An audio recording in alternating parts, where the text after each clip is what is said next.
오늘 본문에 등장하는 인물은 르호보암 왕입니다.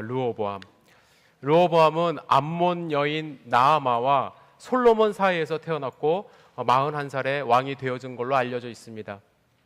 오늘 본문은 그가 왕이 되었을 때 바로 직후에 일어난 일을 배경으로 하고 있습니다.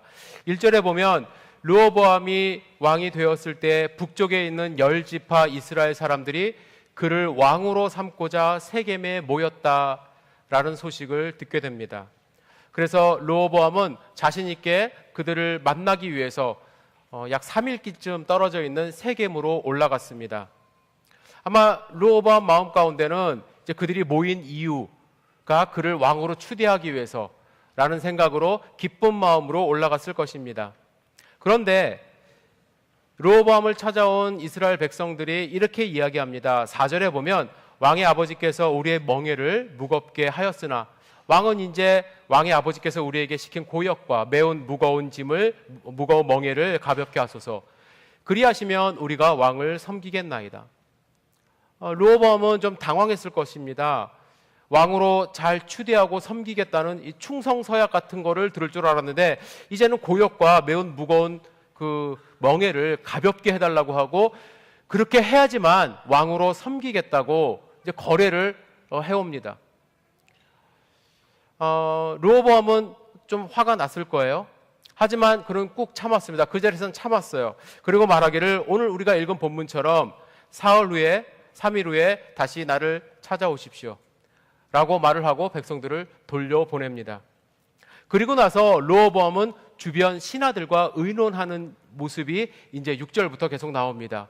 먼저는 원로들과 의논하며 질문합니다. 너희는 이 백성들에게 어떻게 대답하기를 권고하겠느냐? 원로들의 대답은 이렇습니다. 왕이 만일 이 백성을 후대하여 기쁘게 하고 선한 말을 하시면 그들이 영원히 왕의 종이 되리이다. 말 잘 들어주고 그들이 원하는 대로 좀 해주라는 이야기죠. 이 대답은 그런데 이 르호보암 왕이 원하는 대답이 아니었습니다. 그래서 8절에 보면 자기와 함께 자란 젊은 신하들에게 다시 묻습니다. 그들과 의논해요. 그때 그들이 이렇게 대답을 합니다. 완전히 다른 대답을 합니다.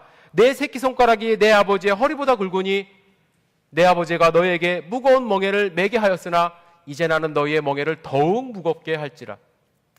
내 아버지는 가죽 채찍으로 너희를 치셨으나 나는 전갈 채찍으로 하리라 하소서. 아주 나쁜 말을 하게 합니다. 여러분들 젊은 신하들이 왜 이런 말을 했겠습니까? 40년 동안 솔로몬의 시대가 이제 가고 드디어 자기 친구가 왕이 됐어요. 어릴 때부터 자라던 자기 친구가. 그래서 이제 드디어 권력을 잡고 행사하려고 하는데 그렇게 되기 위해서는 왕권이 강화되어야 된다는 거죠. 젊은 신하들은 친구 르호보암의 그 왕의 권한이 강화되기를 원했던 것입니다. 그리고 또한 그 대답은 르호보암이 딱 원하는 대답이었습니다. 르호보암은 40년 동안 왕자로 살았습니다. 40년 동안 늦은 나이에 왕이 된 거예요. 아버지의 그늘에서 오랫동안 왕이 되기를 바랬을 것입니다. 그리고 그는 40년 동안 왕이 갖는 그 권력이 얼마나 좋은 것인지 옆에서 봤을 것입니다. 그리고 그 권력을 마음대로 행사하고 싶었을 것입니다. 그 마음에 르호보암은 젊은 신하들의 대답에 힘을 얻어서 3일 후에 원로들의 가르침을 버리고 젊은 신하들의 말을 전합니다. 그 결과가 무엇이냐면 르호보암으로 인하여 이스라엘은 남유다와 북이스라엘로 완전히 분열이 되었습니다. 르호보암은 백성들의 말을 듣지 않았어요. 그들의 말을 경청하지 않았습니다. 그들의 어려움을 외면했습니다. 그리고 그가 원하는 대답을 얻어서 그 대답을 했고 그 결과는 좋지 않았습니다. 르호보암은 왜 이런 잘못된 선택과 결정을 하게 되었을까요? 충분히 마음을 열고 백성들의 말을 경청할 수 있었는데 3일이라는 시간을 두고 심각하게 시찰도 다녀보고 어떻게 어려운지를 볼 수 있었을 텐데 저는 르호보암을 묵상하면서 르호보암을 생각하면서 한국에서 요즘에 유행하는 단어 하나가 갑자기 떠올랐습니다. 신조어라고 그러죠. 답정너. 답정너 아시는지 모르겠어요. 답은 정해졌으니 너는 대답만 해. 뭐 그런 거예요. 그게 뭐냐면 질문하는 사람의 마음에는 이미 답이 정해져 있다라는 거예요. 그래서 그 답을 요구하듯이 질문을 던진다라는 거예요. 간단한 예를 들면 오늘 아침에 여러분들 교회 오실 때 부부가 이렇게 출발하면서 아내가 묻습니다. 나 오늘 어때? 이 질문에 잘 대답해야 됩니다. 정직함으로 대답했다가는 또 하루 종일 원하는 대답이 있다는 얘기예요. 그죠? 아닌가요? 원하는 그 사실은 어떻든지 간에 원하는 대답이 있어요. 사실은 어땠든지 간에 뭐 아름답다든지 예뻐 보인다든지. 근데 그것도 매번 똑같은 것도 아니에요. 어떤 때는 진짜 원하는 게 또 다른 것도 있을 수도 있고 그게 참 어려워요. 그죠? 저도 한 20년 넘게 같이 살았지만 아직도 어려워요. 듣고 싶은 말이 있기 때문에 그런 질문을 하는 경우가 많습니다. 르호보암은 3일이라는 시간, 그 시간에 생각하고 그 결정한다고 했지만 이미 그가 원하는 대답을 얻었기 때문에, 가졌기 때문에 더 이상 생각 안 했을 거예요. 이미 자기가 답을 정했고 그 대답을 찾았기 때문에 친구들의 말에 힘입어 백성들의 요구를 거절합니다. 우리도 살면서 이런 경험을 할 때가 있습니다. 누군가의 이야기를 경청해야 하는데 내 마음에 이미 결론이 나버렸어요. 그래서 대화가 더 이상 진행되지 않습니다. 자녀들의 이야기를 듣는다고 경청하지만 결국에는 내 할 말만 하고 끝나는 경우가 많아요. 배우자의 이야기를 듣는다고 앉아서 대화를 하지만 결국에는 내 얘기만 다 쏟아내고 답은 다 정해져 있고 그래서 더 이상 대화가 진행되지 않는 경우가 많이 있습니다. 제가 곰곰이 생각해 보니까 다른 사람의 말을 경청하지 않고 내 주장만 하고 내 뜻대로 일을 하려고 하는 이유가 무엇일까? 두 가지 경우가 있는 것 같아요. 첫째는 뭐냐면 상대방의 말을 들어주면 내가 지는 거라고 생각하는 거예요. 이 자존심이 상하는 일이라 생각할 때에 잘 안 들어줘요. 제가 과거에 교회에서 한국에서 사역할 때 목회자들이 많이 있었거든요. 중요한 안건을 갖고 회의를 합니다. 한 목사님이 그 안건에서 의견을 제시했는데 제가 생각했던 거 똑같은 내용으로 말씀을 하시는 거예요. 보통 때는 제가 안 그러는데 가끔 그럴 때가 있습니다. 뭐냐면 내 생각을 빼앗긴 것 같아요. 그리고 그분이 인정받을 것 같아요. 그러면 자존심 상해요. 그래서 똑같은 생각을 하고 있었음에도 불구하고 괜히 딴지 걸어요. 그거 되겠냐고. 제가 원래 그런 사람입니다. 죄송합니다. 제가 그분의 말을 수용하면 지는 거라는 생각으로, 속 좁은 생각으로 괜히 그럴 때가 있더란 얘기예요. 여러분들, 르호보암 왕이 되었을 때 북쪽 사람들이 찾아와서 얘기했을 때 어떤 마음이 들었을까요? 아버지가 살아계실 때는 아무 소리 못하다가 왜 나한테 이런 말 하지? 이 사람들이 지금 나를 얕잡아 보고 이러는 거 아닌가? 내가 치면 안 돼. 그런 생각 했을 수도 있어요. 그렇지 않아도 아버지에 대한 컴플렉스가 있는데, 여러분들 생각해 보세요. 내가 딱 태어났는데 아버지가 솔로몬이에요. 어떤 의미가 있을까요? 세상에서 가장 부자이기 때문에 좋기도 하지만 세상에서 가장 똑똑한 아버지. 그 밑에서 어떤 삶을 살았을까? 그리고 아까 제가 말씀드린 대로 이제 암몬 여인, 이방인 여인에서 태어났어요. 왕궁에는 1000여 명의 여인들이 있어요. 수많은 왕자들이 있습니다. 거기서 살아남기 위해서 아버지에게 어떤 노력을 했을까? 정말로 40년 동안 이 순간을 기다려왔는데 내가 여기서 밀리면 안 된다는 생각에 그는 아마 그 말을 듣지 않았을 거예요. 독불장군 상대학이라는 책이 있더라고요. 이 책에 보면 다른 사람의 말을 듣지 않는 이유에 대해서 이렇게 이야기합니다. 설득되거나 지배되는 것이 불안하고 공포가 강해져서 처음부터 다른 사람의 의견을 차단하기도 한다. 즉, 다른 사람의 말을 듣는 것은 지는 것이라는 생각이 처음부터 들기 때문에, 지는 것은 자존심이 상하는 것이고 공포스러운 것이고 두려운 것이기 때문에 마음을 닫아버리고 듣지 않는다는 거예요. 여러분, 반대로 생각해 보실 수도 있어야 돼요. 상대방의 말을 들어준다는 것은요, 내가 그 사람보다 나은 선택권이 나한테 있다라는 거예요. 듣는 것 자체가, 상대방이 나한테 와서 이야기하는 것 자체가 나는 그보다 더 나은 위치에 있다라는 것입니다. 이스라엘의 10지파가 르호보암에게 이런 요구를 하는 것 자체는 뭐냐면 그를 왕으로 인정했다라는 거예요. 인정하지 않았으면 아예 찾아가지도 않았죠. 보지도 않았겠죠. 르호보암은 그들의 대화를 듣고 지혜롭게 협상할 수도 있었고 대화를 통해서 문제를 해결할 수 있는 선택권이 있었음에도 불구하고 그 기회를 스스로 박탈해 버린 것입니다. 어느 때 다른 사람의 말을 듣지 않냐면 두 번째로는 내가 무시해도 된다는 생각을 할 때, 교만한 생각이 있을 때. 르호보암은 왕의 자격으로 백성들을 만났습니다. 물론 막강한 권력을 가진 왕이 백성들의 요구를 다 들어줄 수는 없어요. 그죠? 다 들어줄 필요는 없고. 하지만 열 지파가 공통으로 이야기하는 것입니다. 공통으로. 심각한 상황임을 인식해야 돼요.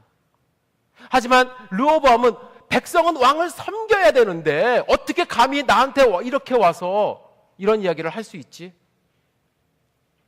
감히 내가 누군데? 백성들의 말을 무시하는 거예요. 르호보암은 나는 그럴 자격이 있다라고 생각했기 때문에 전갈 책찍으로 다스린다고 그러고 내 새끼손가락은 아버지의 허리보다 두껍다고 얘기를 하고 나를 섬겨야 된다고 엄포를 놓는 것입니다. 사실 우리는 모든 이야기를 다 들을 수는 없습니다.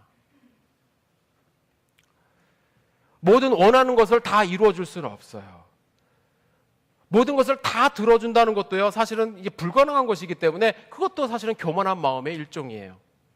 하지만 우리가 신앙생활하면서, 가정에서 생활하면서, 하나님 앞에서 우리가 귀담아 들어야 될 이야기들이 있습니다. 그것은 뭐냐면 첫 번째, 나를 비판하고 나를 힘들이는 말에 귀를 기울일 줄 알아야 돼요.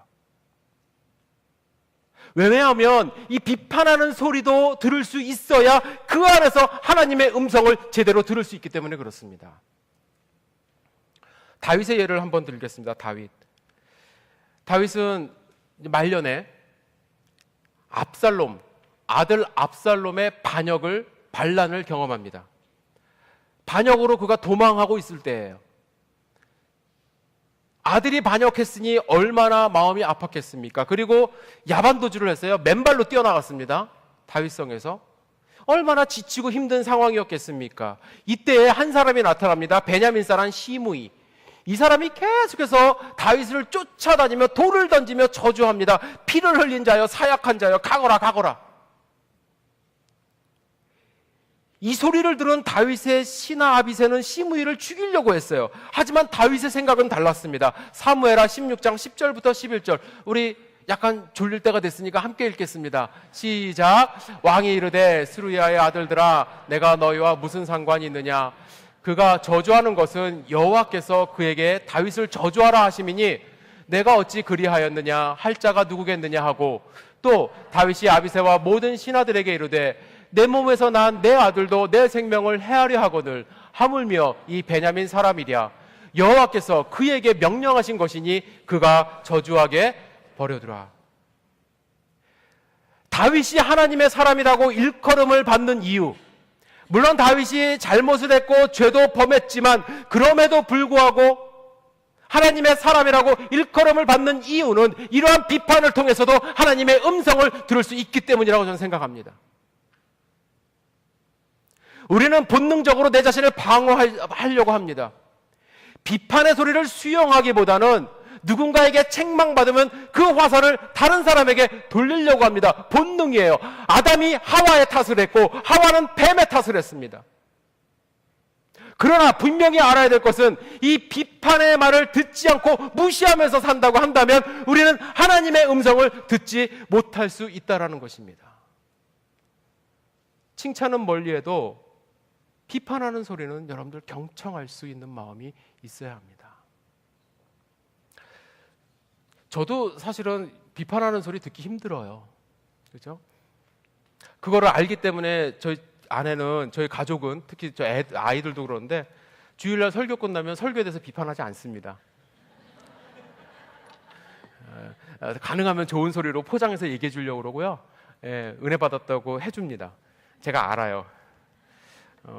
왜 그러냐면 벌써 10몇 년 된 얘기인데 제가 수원에서 이제 처음 사역할 때 첫 설교를 할 때가 아직도 기억이 나요. 첫 설교.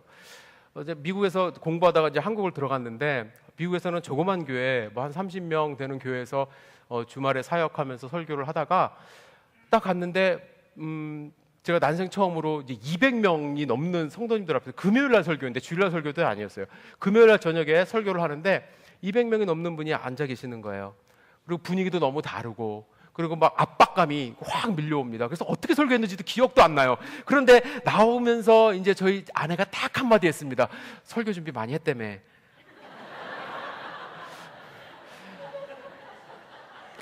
설교, 그게 비수가 돼서 그다음부터는 그 소리 안 들으려고 그 나름대로 열심히 더 준비를 합니다. 이게 사람의 심리예요. 저만 그래요. 다른 목사님들은 안 그럴 거예요, 아마. 저만 그래요. 근데 그 말이 저한테는 도움이 많이 됐어요. 그런 소리 듣지 말아야지 하면서. 어제도 집에서 설교 이렇게 준비하다가 이래서는 안 되겠다. 그래서 여기 와서 했는데도 이래요. 막 더듬고. 우리가 두 번째 귀를 기울여야 될 것은 뭐냐면 자비를 구하는 말에 귀를 기울일 줄 알아야 됩니다. 자비를 구하는 말. 여러분들, 누군가가 여러분들에게 자비를 구한다는 것은 어려운 사정을 이야기하는 것이고, 그 어려운 사정을 이야기하는 것은 자존감 다 내려놓고 이야기하는 거예요. 그렇기 때문에 되도록이면 어려운 사정 이야기할 때는 들으려고 노력하셔야 되고, 또 우리가 어려운 사정을 이야기하고 자비를 구하는 말을 경청해야 되는 이유는 하나님이 그러신 분이기 때문에 그렇습니다. 하나님이. 많은 분들이 구약에 나오는 하나님이 심판의 하나님, 무서운 하나님으로 생각하는데, 그러나 여러분, 구약에 나오는 하나님은 이스라엘 백성에게 자비를 베푸시는 분이에요. 한 번도 그들의 울부짖음을 거절하신 적이 없어요. 애굽에 있었던 이스라엘 백성들의 울부짖음을 들으시고 자비를 베푸시고 구원하셨어요. 사사기를 읽어보세요. 틈만 나면 그들은 범죄를 하고 하나님의 벌을 받아요. 벌을 받았을 때 그들은 하나님께 울부짖습니다. 그럴 때마다 하나님은 구원자를 보내주셔서 그들을 구원하셨어요.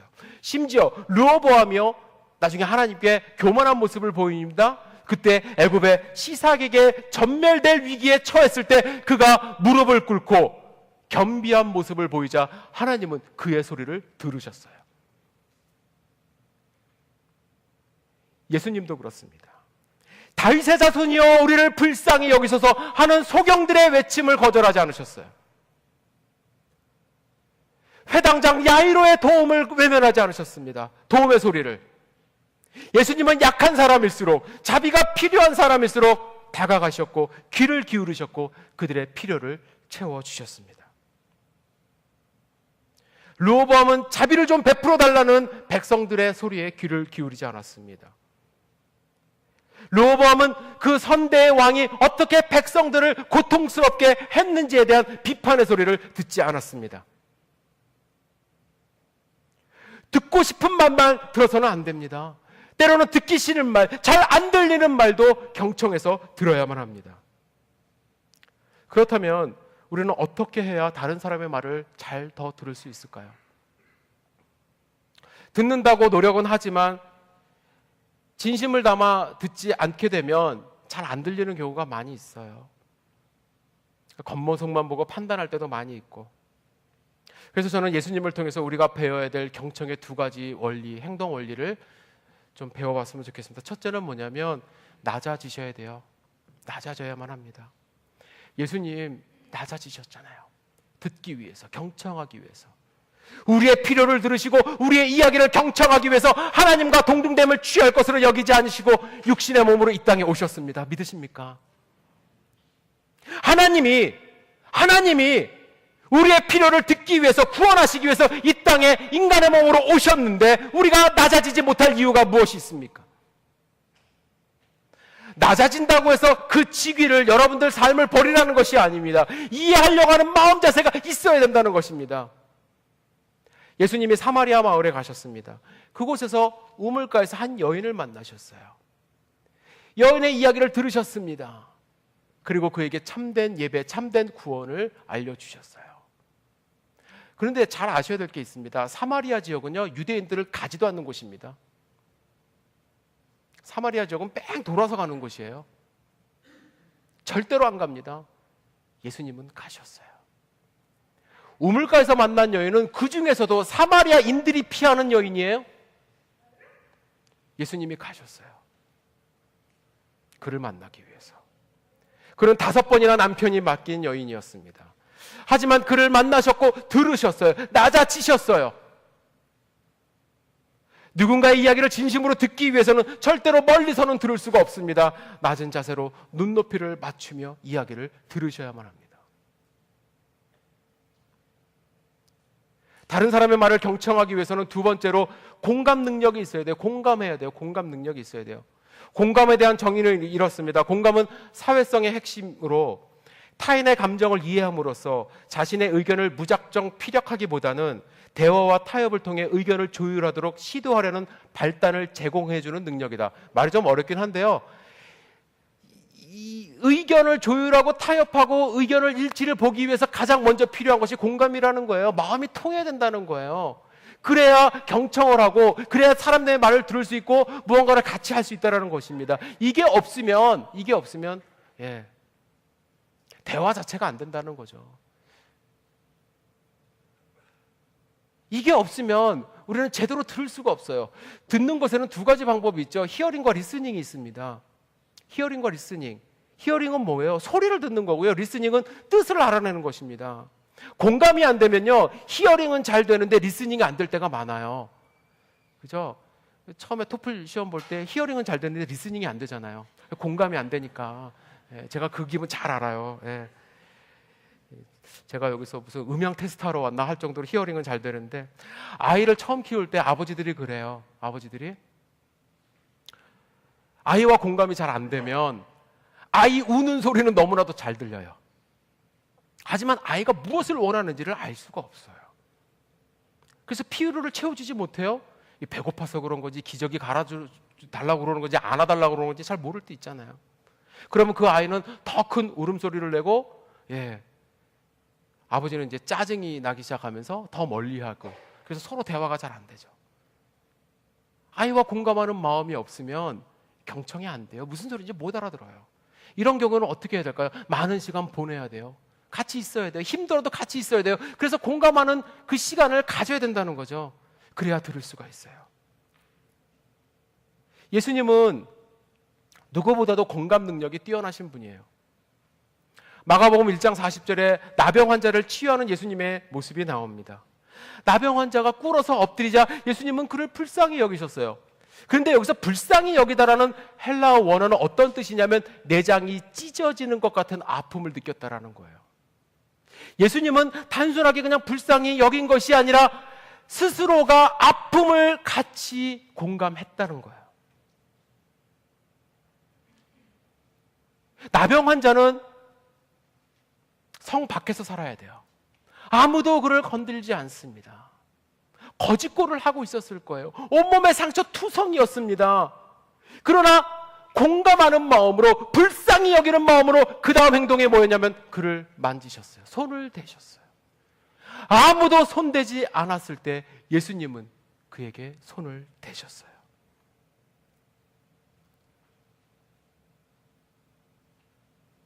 경청하기 시작하면, 공감하기 시작하면, 듣기 시작하면 관계가 형성이 되기 시작한다는 거예요.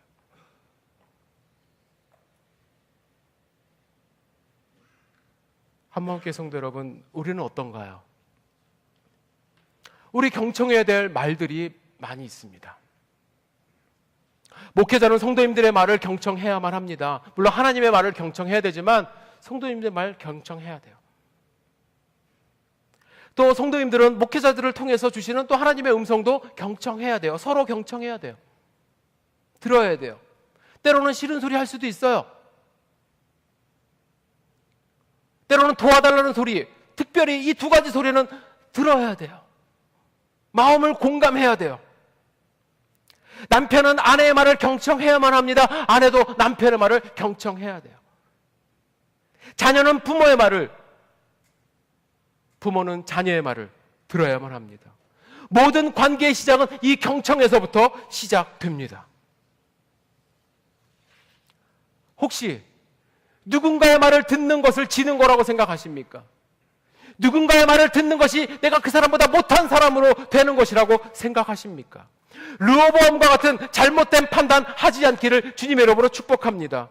다만 우리가 바라봐야 할 것은 미천한 우리의 필요를 들으시고 저 높은 곳에서 인간의 몸으로 오셔서 우리의 마음을 공감하시는 예수님을 바라보고 서로 경청하는 하나님 백성 되어야 될 줄 믿습니다. 그러기 위해서 우리에게 필요한 게 한 가지 있습니다. 그냥 말로만 해서는 잘 안 되더라고요.